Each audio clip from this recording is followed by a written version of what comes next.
koleksi pedangnya banyak dan sekali peperangan bawanya 5 pedang atau lebih, karena kan kita nggak tahu hanya berapa lama di sana sebagai cadangan. Nah, untuk masuk ke ruang kedua, aku dibimbing oleh teman saya untuk menjelaskan kisah-kisah dari item-itemnya. Sampai sekarang saya tutup terlebih dahulu, saya serahkan ke kawan saya. Ya, langsung lanjut.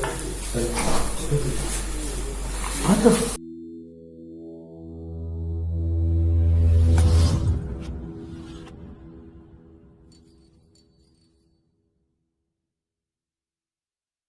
Allah sudah diuji oleh para pakarnya atau para ahlinya. Nanti untuk sesi foto bisa dilakukan di terakhir untuk lebih fleksibel. Kemudian untuk foto dan video boleh diambil di dokumentasi, tapi mohon tidak membelakangi atau tidak selfie. Jadi kalau misalkan ingin berfoto, mengambil posisinya di pinggir-pinggirnya. Di pinggirnya itu ya. Di pinggir sini atau di pinggir sininya. Iya. Baik, kita mulai dari yang pertama. Di belakang kita lihat ini adalah pengharum ruangan atau pembakar bubur era Turki Utsmani atau Ottoman tahun 1500-an sampai 1900-an, di mana dipakainya di masjid-masjid atau di kerajaan-kerajaan, aula-aula yang luas, karena asap yang dihasilkannya sangat banyak. Ini dibakar asapnya keluarnya lewat bawah, lewat corong ini. Mangkuknya nampung hasil abu pembakaran. Jadi sekalian turun, asapnya, apinya juga ikutan turun. Untuk beberapa batunya tambahan, karena memang yang namanya artefak itu seiring berjalannya waktu ada bagian yang hilang, ada yang rusak, makanya diperbaiki. Kita lanjut lagi ke arah depan dulu. Di samping jendela ada 2 buah batu, di adalah batu meteorit yang digunakan untuk memperbaiki bangunan Ka'bah. Yang di sebelah kanan adalah untuk bagian dindingnya, sedangkan yang kiri adalah untuk bagian dasar atau fondasi Ka'bah. Dan zaman dulu memperluas bangunan Ka'bah atau kerusakan seperti ada banjir, bencana alam, itu bangunan Ka'bah diperbaikinya batunya jenisnya seperti ini. Umumnya ditemukan di pegunungan-pegunungan. Kalau yang ini Megang boleh silakan. boleh megang. Kotak yang pertama ini isinya batu sijil. Nah, ini batunya. Jadi batu yang kecil, mungkin ada yang menyebutnya ini batu dari neraka. Memang batu ini ketika diturunkan panasnya luar biasa sehingga bisa menembusi pasukan gajah, tulangnya, kulitnya, dagingnya. Nah, ini batu sijil. Tarmihim bihijah rotim min sijil. Batu sijil inilah. Kemudian yang di samping ini wadah air miliknya diduga milik baginda Rasulullah SAW dari kulit unta. Nah, ini digunakannya untuk menampung air yang dibawa dalam perjalanan maupun dibawa ke medan peperangan. Untuk di beberapa bagian mengalami perbaikan, seperti kalau kita lihat ini jahitan modern.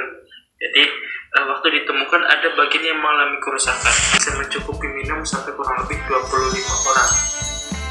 Kalau yang di samping ini keduanya adalah peninggalan dari pedagang-pedagang Cina pada zaman dulu. Mungkin kita pernah mendengar tuntutan itu merupakan negeri Cina. Salah satu pembuktiannya adalah ini sudah ditemukannya benda-benda peninggalan Cina dari abad ke-6 atau lahirnya Islam. Yang pertama kita lihat ini adalah wadah susu onta milik Siti Fatimah Zahra. Ini digunakan untuk peristiwa-peristiwa tertentu ketika beliau masih kecil. Wadah susu onta ini untuk beberapa hiasan-hiasannya, batu-batuannya itu tambahan. Ya, ada yang dilengkapi, nah, mungkin ada yang copot atau yang lepas seperti itu. Kemudian yang ini adalah wadah air zam-zamnya baginda Rasulullah SAW. Bahannya anti basi, anti racun. Insya Allah kalau dimasukkan racun ke dalamnya atas izin Allah dinetralkan.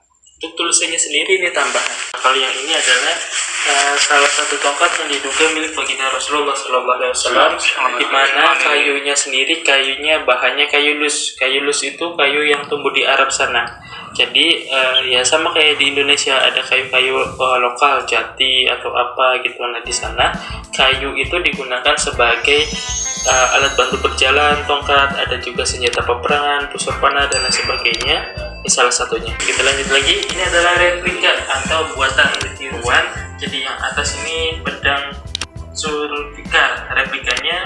Sayyidina Ali. Kemudian yang di bawah adalah replika pedanya dari pemimpin pasukan Islam saat perang salib abad pertengahan, Salahuddin Al-Ayyubi, melawan pasukan Nasrani itu di abad pertengahan. Pemimpinnya pedanya jenisnya seperti ini. Nanti setelah berkeliling, setelah dijelaskan, mau untuk properti foto boleh diangkat, terus kalau mau dibuka dari sarungnya juga boleh seperti ini. Tapi hati-hati, bagian bawahnya masih agak tajam, jadi lebih baik untuk foto saja, tidak dianjurkan apalagi untuk digunakan. Ya, kita lanjut lagi untuk artefaknya. Ini adalah busur komando. Busur ini diduga milik baginda Rasulullah SAW. Fungsinya adalah penanda perang, jadi bukan digunakan untuk peperangan di medan perang, hanya penentu awal perang. Nah, bahannya sendiri dari kayu di Arab. Kemudian untuk di ininya ada yang dari pelepah-pelepah tanaman atau kulit-kulit hewan, terus ininya dari besi, tengahnya kayu, ujungnya dari kulit. Biasanya kulit hewan, kulit unta, kulit domba dan lain sebagainya. Nah, kita lanjut lagi. Untuk ini adalah beras ayat. Jadi beras ayat ini di atas silahkan lihatnya ada kaca pembesar. Beras ayat ini dibuat oleh seniman di Suriah 100 tahun yang lalu. Jadi bukan era peninggalan Islam awal-awal. Kaligrafinya surat Al-Ikhlas. Jadi tidak hanya satu kata, satu huruf, tetapi satu surat di satu butir beras. Beras ayat. Itu beras Ya, satu surat. satu beras. Surat Ikhlas, surat Al-Ikhlas. Nah, kalau yang di atas ini adalah kain penutup Ka'bah atau kiswah Ka'bah dari benang emas serta benang perak, digantinya 1 tahun sekali. Kalau kita lihat ini ada tahun hijriahnya dari 1438, 1437, dan memang setiap diganti atau digunakan yang lama itu ada yang disimpan, ada juga yang dihadiahkan kepada tamu-tamu kerajaan Arab Saudi, seperti ada raja, presiden, itu dikasih potongan-potongan kiswah Ka'bah ini. Alhamdulillah di Masjid Istiqlal sudah pernah dihadiahi dari kerajaan Arab Saudi potongan kiswah Ka'bah, bisa kita lihat di sana. Kemudian untuk yang kotak hijau di depan kita itu ada kunci makamnya baginda Rasulullah SAW yang di Masjid Nabawi Madinah. Usia kuncinya sendiri hampir 200 tahun atau pemasakannya tahun 1800-an. Kemudian yang kotak merah ini adalah kunci Ka'bah yang usianya diperkirakan 180 atau pemasangannya tahun 1820-an kurang lebih. Islam masih dipimpin oleh Kekhalifahan Utsmani atau Ottoman yang pusatnya di Turki. Makanya kita pernah mendengar ada museum Topkapi, di mana Topkapi itu salah satu museum yang banyak benda-benda peninggalan sejarah Islamnya. Karena di sana pusat pemerintahan terakhir berkumpullah tadi item-itemnya dari beberapa negara, beberapa daerah di Turki. Kemudian ini yang ketiga adalah tapak kaki atau jejak kakinya, diduga milik baginda Rasulullah SAW ketika beliau ke daerah Thaif. Nah, ini adalah jejak kaki yang di tanah. Sebetulnya jejak kaki bisa ditemukan di tanah, ada juga yang di bebatuan. Atas izin Allah Subhanahu wa taala, setiap kali beliau menginjakkan kaki di tanah maupun di bebatuan itu ada jejaknya.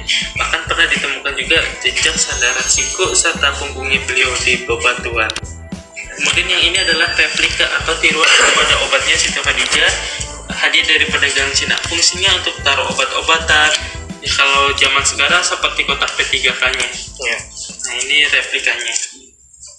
Kalau ini khusus dilihat hanya perempuan, ini berisikan rambutnya dari Siti Aisyah, Siti Fatimah serta Siti Khadijah. Jadi ada 3 rambut. Makanya untuk laki-laki kita sengaja tutup, khusus untuk pengunjung perempuan baru diperlihatkan. Kita lanjut lagi. Yang di ujung ini adalah peralatan makan dari istrinya Sunan Gunung Jati, namanya Ongkin. Kalau yang di sampingnya kain hijau ini adalah salah satu bagian dari kiswah makamnya baginda Rasulullah SAW. Jadi di ruangan makam beliau itu kan luas, ada beberapa banyak wilayah, salah satunya ada kain ini. Kalau yang di sebelahnya ini batunya sama seperti yang di depan kita lihat, yang dinding yang warna hijau, beda ukurannya saja. Nah, kalau yang ini replika dari wadah airnya baginda Rasulullah Shallallahu Alaihi Wasallam. Jadi bentuknya beda, fungsinya sama untuk nampung air.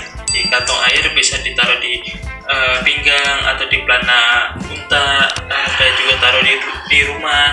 Tapi ini hanya sebagai replika atau buatan. Nah, kita lanjut lagi ke samping kiri. Di atas itu adalah replika dari tongkatnya baginda Rasulullah SAW. Untuk tongkat aslinya juga disimpan di Museum Turki. Kalau yang di bawah ini adalah tongkat kayu dari Indonesia, namanya kayu Langansari, di mana dulu Sunan Muria ketika berdakwah berkeliling pakai tongkat kayu, jenis kayunya sama seperti ini. Makanya selain nama kayu Langansari, ini juga dikenal dengan nama kayu Muria. Karena dulu beliau yang memperkenalkan kayu tersebut untuk dijadikan tongkat. Kemudian kita lanjut lagi, ini adalah atas yang bercabang replika tongkatnya Nabi Musa alaihissalam.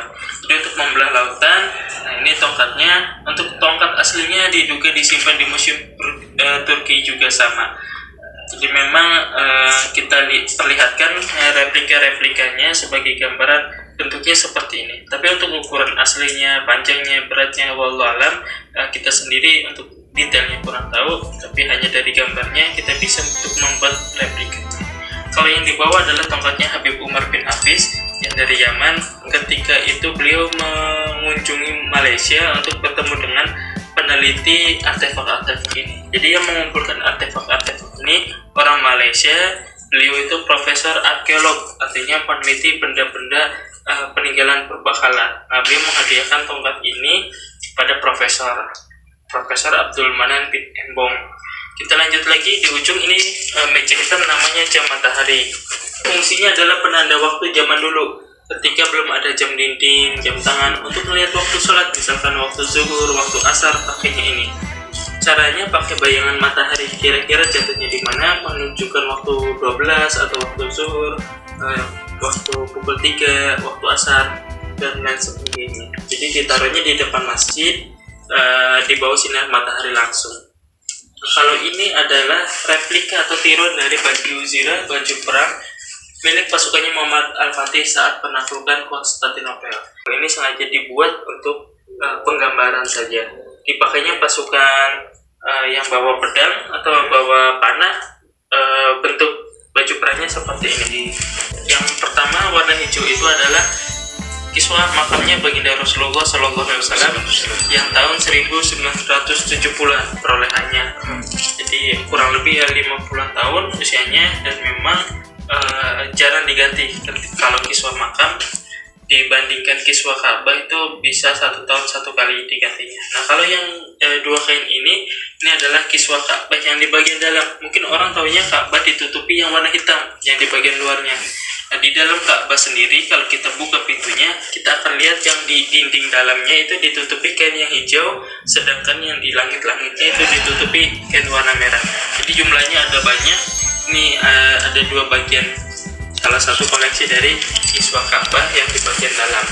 Nah, kalau ini adalah perempat atau alas kaki yang dari logam, khusus digunakan pada orang-orang zaman dulu di Arab, semenanjung Arab, untuk di kamar mandi. Jadi dibedakan dengan sendal yang di luar. Itu tujuannya untuk mencegah najisnya masuk. Zaman dulu juga sama, tapi bahannya seperti ini, modelnya seperti ini. Ini adalah cambuk atau cemeti kulit, diduga milik baginda Rasulullah SAW, di mana cambuk ini digunakan sebagai alat bantu naik hewan, naik unta, naik kuda, serta senjata peperangan. Di selain pedang, tombak, cambuk pun dipakai senjata peperangan. Kulit-kulitnya yang dipakai kulit-kulit hewan di sana, biasanya kulit unta, kulit domba atau hewan peliharaan lainnya. Panjangnya kurang lebih 1 meter. Nah, kalau ini adalah pedang dari panglima perang yang tak terkalahkan, Sayyidina Khalid bin Walid, di mana beliau Syaifullah Allah. Nah, ini kurang lebih beratnya hampir 4 kg. Jadi beliau dikenal dengan sosok yang tak pernah kalah sekalipun dalam peperangan. Dulunya menjadi musuh Islam. Kemudian beliau itu terkenal dengan koleksi pedang yang sangat banyak. Diketahui lebih dari 200 bilah pedang, kebanyakan tidak bernama. Jadi ada beberapa pedang yang bernama, ada yang tidak bernama. Untuk Untuk pedangnya sendiri ada beberapa perbaikan, bisa kita lihat di gagangnya, sarung pedangnya, ada beberapa penambahan seperti tali-talinya, batuannya, serta ada pewarnaan-pewarnaan, dan di besinya sendiri itu ada tambahan ayat kursi. Nah, yang menambahkan era-era setelahnya beliau. Jadi kalau awal mula Islam itu tulisannya tidak terlalu selengkap ini. Kemudian yang di sampingnya adalah baru tanah makamnya beliau. Jadi beliau itu memang cita-citanya mati syahid, tetapi oleh Allah Subhanahu Wa Taala diberikan suatu keadaan yang berbeda dengan apa yang dicita-citakan beliau. Kemudian yang di ujung terakhir sebelum kita masuk ke ruangan yang kedua atau ruangan terakhir, ini adalah salah satu pedang dari cucunya baginda Rasulullah SAW, Sayyidina Husain radhiyallahu anhu, di mana ini pedangnya sendiri hampir sama 3,8 kg, panjang 1 meter. Ada beberapa perbaikan-perbaikan. Kalau kita lihat sarung pedang warnanya masih cerah, diwarnain ulang. Terus batu-batuannya itu ada yang warnanya masih bagus, ada yang sudah bentuknya maupun warnanya sudah luntur. Itu ada beberapa yang tambahan-tambahan katanya, mungkin karena copot, hilang dan lain sebagainya. Untuk tulisannya sendiri juga tambahan, jadi tidak dari awal mula. Tulisannya sendiri diperkirakan itu huruf-huruf Parsi atau Persia zaman dulu.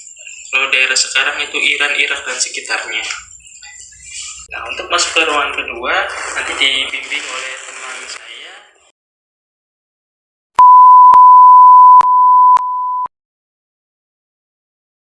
Yang pertama ini ada songkok peci milik baginda Rasulullah. Ini memang ada beberapa pengunjung bertanya karena baginda Rasulullah itu terkenal dengan manusia dengan banyak surban.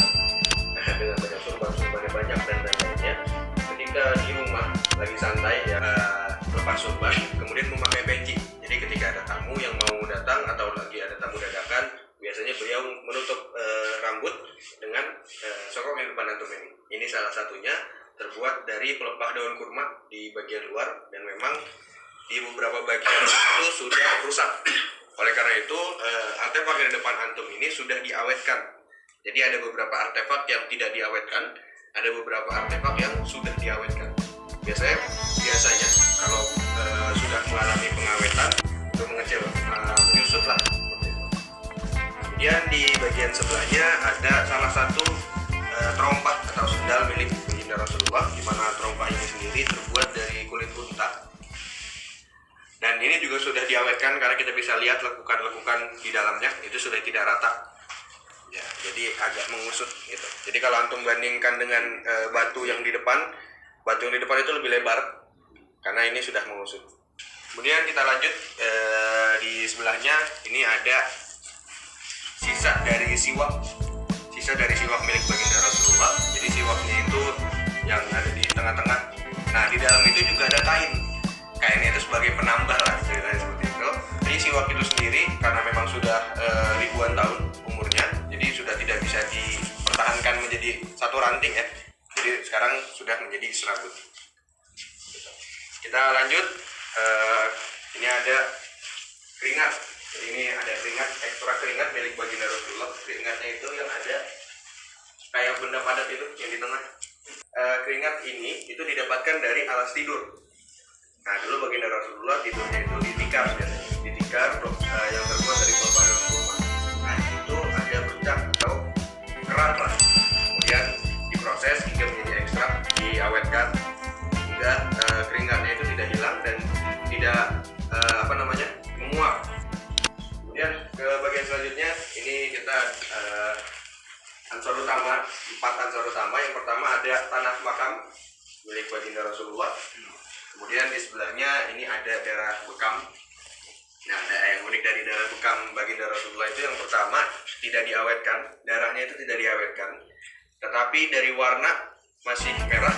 Kemudian untuk dari wangi juga. Nah, jadi itu salah satu keunikan. Dan kemudian yang kita tahu darah itu kan cair, tapi kalau antum lihat dari dekat darahnya itu mengkristal seperti pasir. Kemudian lanjut ke artefak berikutnya.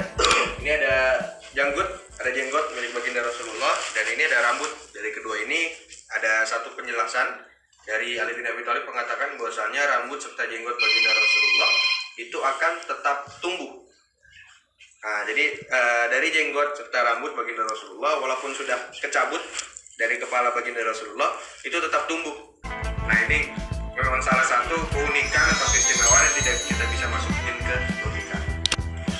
Kemudian selanjutnya ada imamah. Kita ada 2 imamah di sini, warnanya hijau juga. Yang pertama ada imamah yang agak hijau muda di sebelah sana.